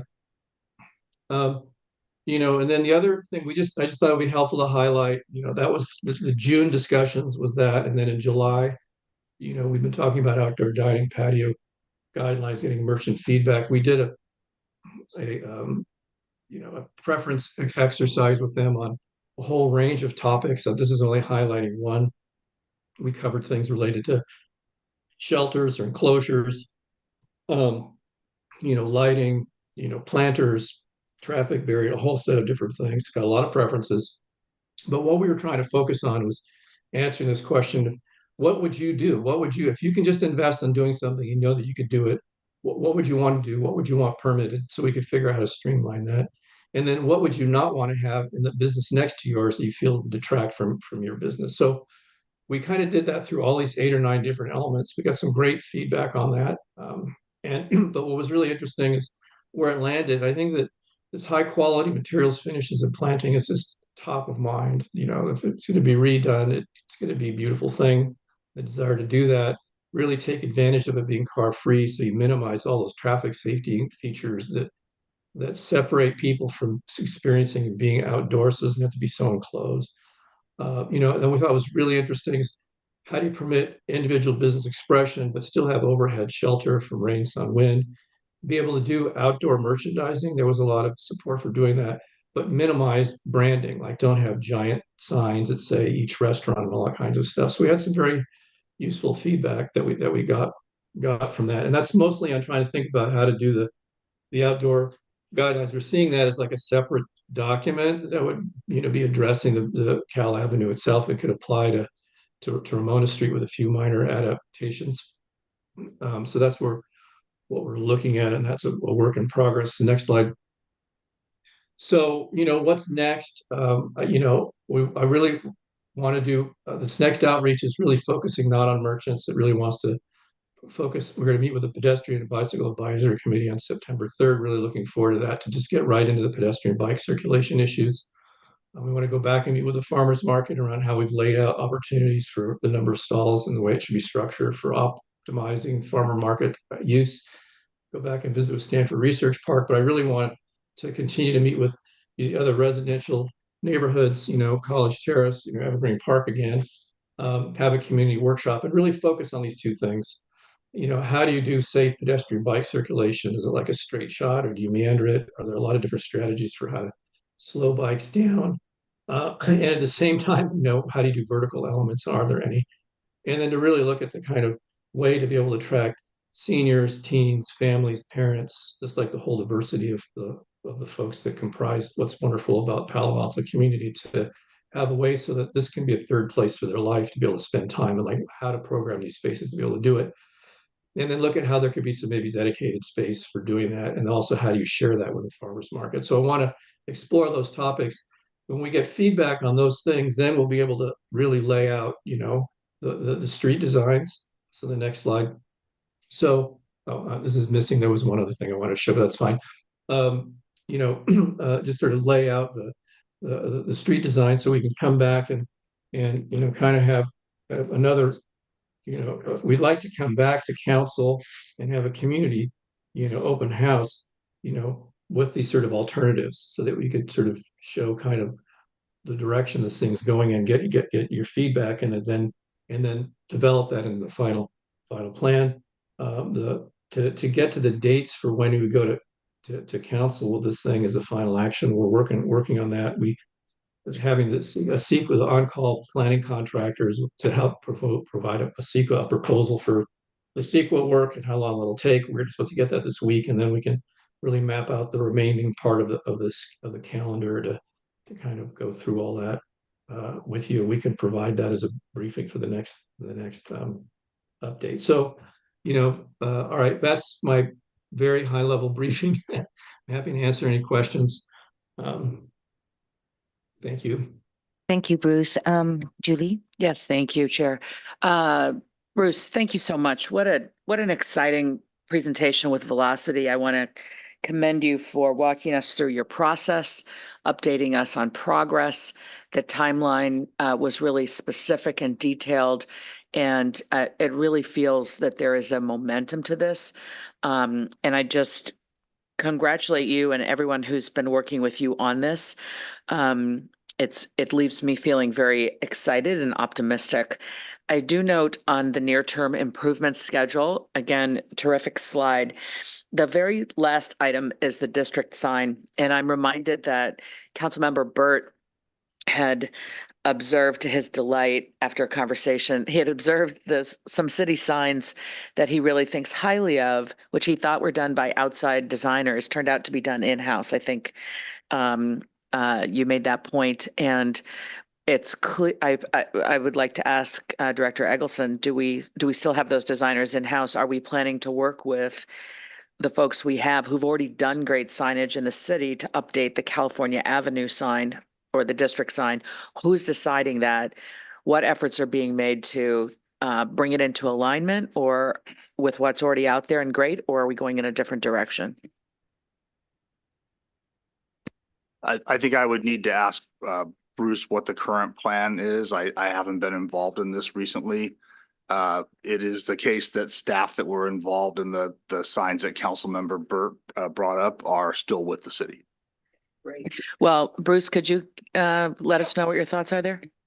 Yeah, sure. I mean, the roadmap on this was we've been doing two things concurrently, working with our consultant, urban, Liz Brooke, who's been doing the signage work for Urban Field City, who's been great.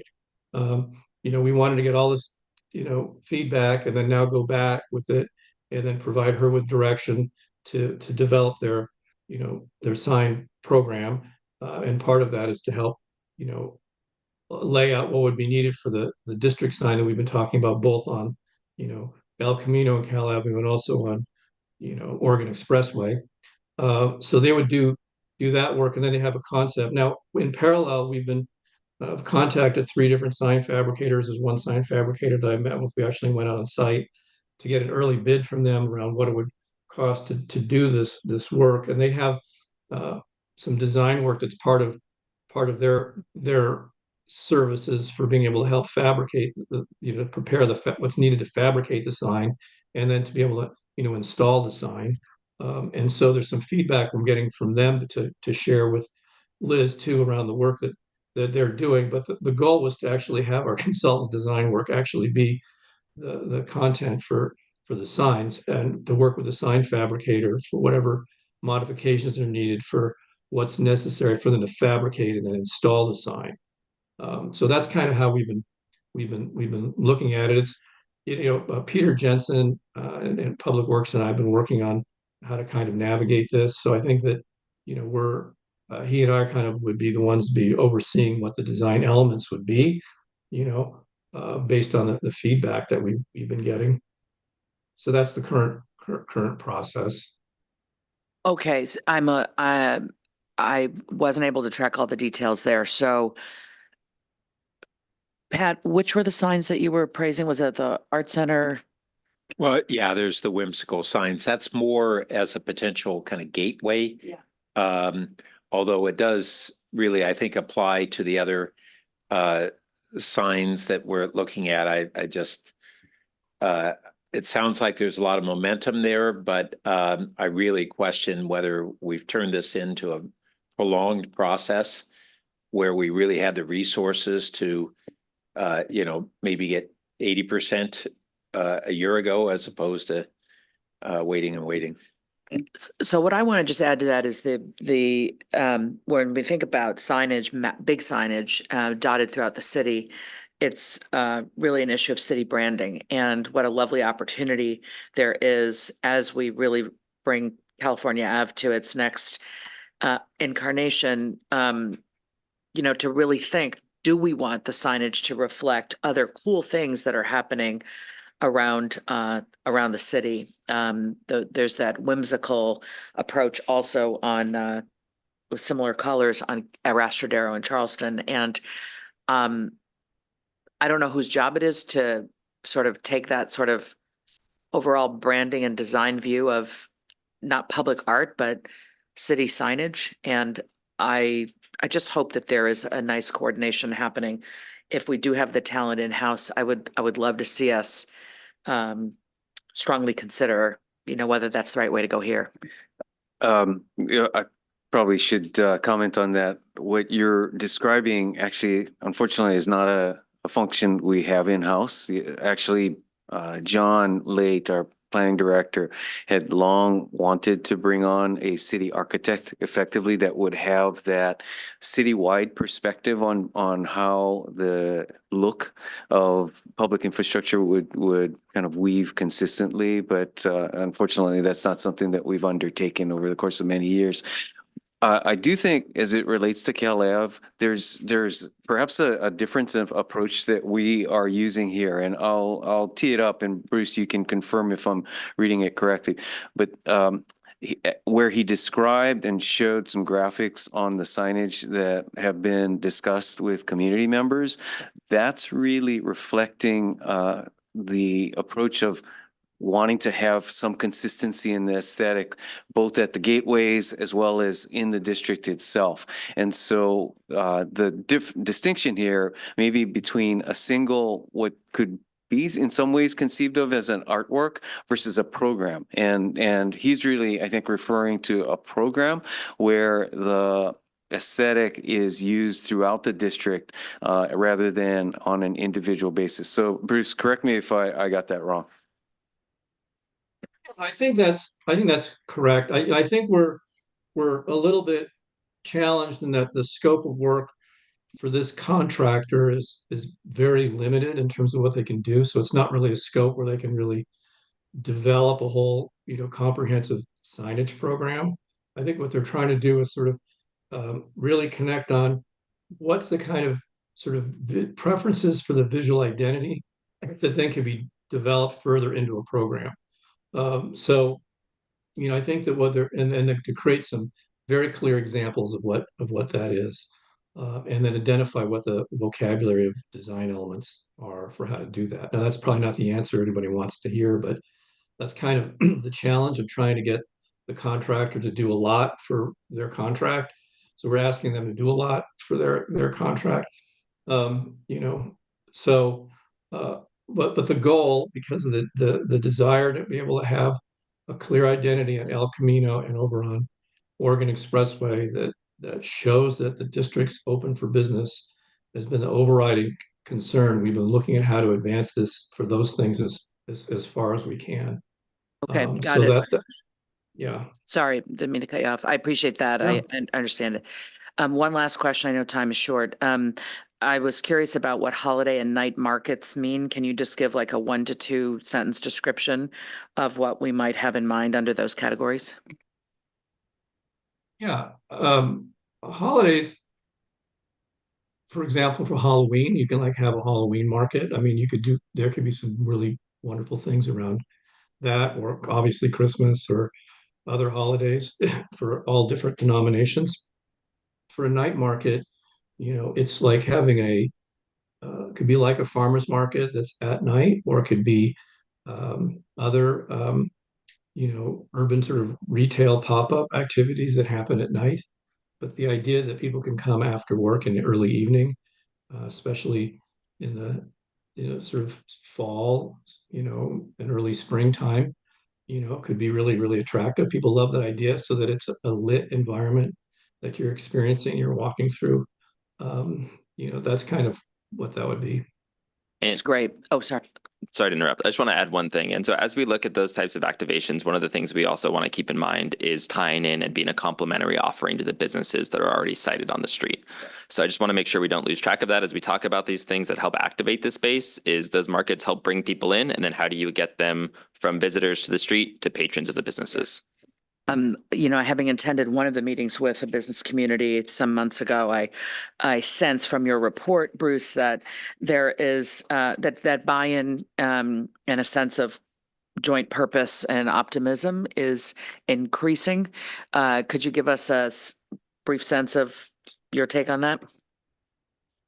Yeah, I would say that we, notwithstanding that the summer was hard for a lot of, for people's schedules to all be accommodated. The basic trend has been, increasing interest and participation. So I think that that's been really really constructive. And I think when we started in January, we kind of really had a big corner to turn around sort of just establishing something on a regular basis. And I think, Steve's been great at being able to support making that happen and to meet the merchants where they're at. And it's created a good balance between what he's doing and what I'm doing to help move things forward. So I think that we're in the best place we've been so far in terms of working with them. That's great. Nothing more for me. Thank you. Councilmember Burt. Yeah, I'll try to go rapidly through mine because we're running out of time. First, on the planters, are those planters that would be distributed throughout the street, or are they at intersection and traffic blocking type planters, or both? Yeah, they're located to do three things. One is to block traffic, to sort of reduce, bicycles going everywhere to kind of help focus them where they need to go, and create identity for the But a entrance. quick question, But what they're I'm trying not to understand throughout the is, whole are thing. some of them at locations that are just distributed throughout the street for purposes other than at like intersections? No, these are Okay. just really.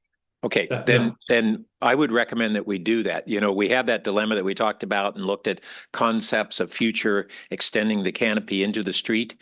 We could do this as a near term through planters at certain locations, not comprehensively, but we have these dead areas where it's pavement and we've got chairs and stuff there, but just having some scattered planters with the small size trees that you get from just relocated planters, I think would really change the feel quite a bit there. Yeah. So that's a recommendation. Second, that what you have on slide 5 with this timeline has some real concrete understandings, although what I'd like to see is this get out there physically on the street at locations. So all the patrons and all the businesses who even don't attend the meetings, everybody sees that we've got this concrete timeline with perhaps a little more detail in it, but put it up on placards and look for other ways to get it out to everyone. And then I just note on the in-house, these whimsical signs. We have 3 at the Children's Library, the zoo and museum, and the art center, and they were all installed over a number of years. And I appreciate the concept of a city architect and the value that would be there, but we didn't need a city architect to do those. And they are viewed by the public as really good, some of our most endearing public art. And none of us knew it for a long time, or most of us still don't know, that it didn't go through the art commission. It was a staffer. Frankly, I think we ought to recognize that staffer. People love those. It is one of those things in the community that just people have a lot of affinity toward. And I just want to make sure that we don't get bogged down in a process where we didn't need that process in the past. Somehow there were executive decisions that were good decisions and got them at those 3 locations. There are also some existing signs, if I recall, there's still like ash and things like that, or there are stop signs and things like that. And I saw somebody saying, oh, bikes aren't stopping at the stop sign at ash, and there's no intention to. I think they're still there and not even covered. Most people realize that they're inactive, but why they're still there is a question. On the question of the bike lanes, one concept is that when we first closed streets, we had people walking down the center because there was social distancing for COVID. And once we got past that, it became a social norm to walk down the center, which meant that the additional pedestrians were not walking in front of the retailers. And the retailers were not getting that benefit in that way that they could of additional pedestrians. And I want to make sure that's conscious. We really want those additional pedestrians to be seeing the retailers and as a result, hopefully patronizing them more. And then same story we talked about on University and loading areas. One in particular that I've heard about is Vino, that prior to the street closure and COVID, they had apparently, and this my understanding is they had 3 loading spaces in the alley, which were very important. They sell cases of wine, and customers need to be able to load. And the customers, when they lost that, they were then trying to use available on-street parking. Now they don't have either of those. And I think it's an easy solution. And there may be other businesses that are exceptionally reliant on needing some loading that could either be in the alley or on street, but preferably all the time it would have been the alley. Now they don't have the on street. And I think it's way overdue. We've talked about using alley spaces. I think we need to have a sense of urgency so that we don't have real winners and losers and lose businesses because of something that we took away and they don't have any substitute, and we could have accommodated it some time ago.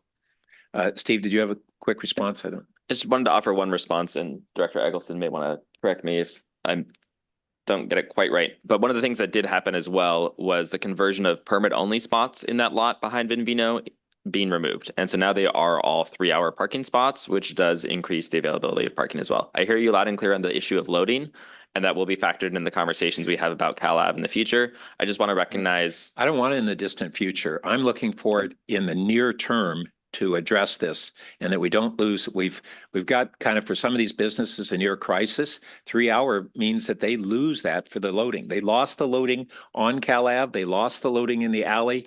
They're a business dependent on loading.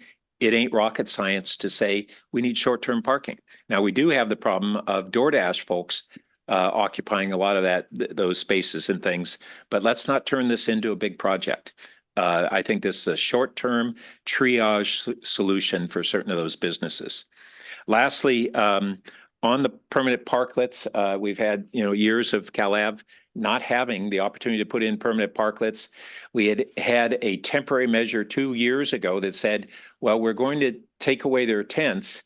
And same council motion was to have a permanent solution. We took away the tents for the winter, and we don't have the permanent solution still. It doesn't sound like this timeline's going to let this come to the council and let them install permanent parklets. When we took away tents, we were worried about opaqueness. We were worried about certain fire safety things, but really it was that they were opaque and intruding into the street. It wasn't regulated. We now have seen that they put up transparent walls. You can have transparent ceilings in walls. They could have that the walls are required to be up during the day and only down at night and in the winter. But we need something that will allow those businesses to not lose that dining in the winter if they want to maintain it. There are solutions, and I think we did half of the council direction, which without the coupling of the other half that was supposed to give them a solution. We just took away an option for some reasons that were valid, but we need to figure out a way that we can have a compromise until we have the permanent parklets. Thanks. Thank you. So my colleagues have discussed a lot of the tactical, the immediate ones, and I just want to reinforce some of the things that I mentioned during the University Avenue, which is more strategic. What is the plan on engaging and attracting new businesses, ensuring, the vacant storefronts, finding out what are the lease prices in other cities, which is comparable to California Avenue. Of course, there's University, which is a little bit different, and then there's California Avenue. But I don't want to only know what is California, which is, the main street, but also what are the side streets lease amounts. And also, some of the warmers and, on the street for the restaurants, for the businesses, similar, I want to know what are the costs over there. On one of the signage, it says, on one of the signage, it says, live, dine, no, shop, dine, play, live. I was just kind of gonna say, maybe consider play instead of live, because we already live here, right? So maybe play might be something that we should be looking at. In terms of outdoor dining and patio guidelines, as long as it doesn't impede neighboring businesses, I think Bruce already mentioned that. Regarding art, California Avenue in that area, Mayfield, is also very much historical, has a historical aspect. Maybe consider also places where there's monuments or artwork showing how history played into that. Then I think Julie talked about night market. One of the merchants out there, he adjusts his closing and opening times based on what he believes the business is going to be on the street at the height, right? So I don't know if that can be suggested also to some of the merchants out there. Planters, I love the green, I love the color and all that, but long term, I look at Stanford Mall, they have their planters that is always beautiful, always taken care of. If we're going to use planters, then we need to have dedication towards that. And then there are cities that do not allow bikes rolling on their closed streets, and they encourage walking their bicycles. And now we have to kind of also think about the other modes, because I see skateboarders and they're all mechanical now, electric. They're the scooters that are electrified, so they go booking down the street. And I know oftentimes there's not very many people on it during the afternoons. However, you don't know when somebody's going to suddenly walk out. And so, trying to minimize accidents. So there's also the need for consideration of whether they walk it or they can bike it. But I think dedication would really help with addressing some of this. And I'm really interested to know, so the parklets or they don't have parklets yet, but they can move the restaurants can move their tables and chairs out onto the street. I guess right now there's no cost to it, but at some point I'd like to know what is the cost, to the city and how much they can move out. So some more regulations about that. But overall, yeah, I think whimsical signs, I think, are you saying whimsical signs with an identity to that street, to that district, or? Well, and to the functions there, it's like the ones that we have, at the library, it's got books and things in the whimsical. At the zoo, it's got things there. Here, it might be produce and dining and who knows what. Okay. I just want to make sure that there's an identity towards that district. And just a clarification, I don't think we have a staff member who did the whimsical signs. I think previously there was a California Avenue signage that was perhaps done by a staff member, but I don't know if it's staff member that did the whimsical signs. That's what we're saying. That's what Okay, Brad said. I just want to make sure we clarify on that, because I don't remember that, but when I was a liaison, it was just the normal Signs sign, on Cal Ave. These are the three. We're talking about the signs that the are whimsical at the signs. zoo, the children's library, and the art center.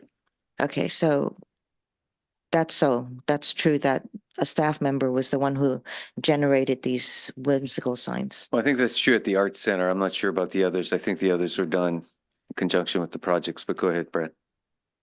Yeah, I just want to make sure I'm not overstating this, or that something I've said is not being taken too That's what I'm far. trying to clarify. We did have, my understanding is we had a staff member who helped work on the initial conceptual ideas.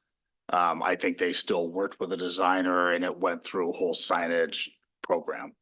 So it may not be that dissimilar to what the process Bruce is taking us through now. Okay, well, maybe we could revisit that and get Yeah. the facts.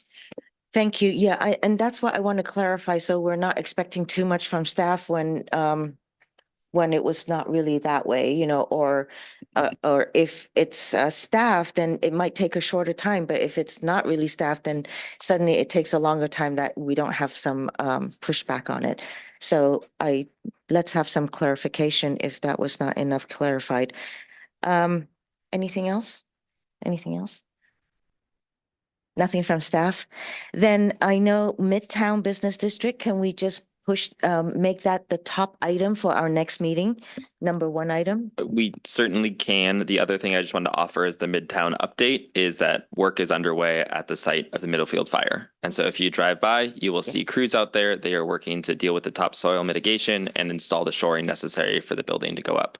The only other update is we continue to try to activate those merchants, but no progress as of yet in terms of reconvening that group on a regular basis. Okay, thank you. Chair Koo, I'll just say we have no requests for public comment for item 2 or 3. Thank you so much, Madam Clerk. I forgot about public comments. Such an interesting discussion. Thank you for the for the updates and during our robust discussions. And I think we already discussed future meetings. So if there's nothing else, then we will adjourn. Thank you.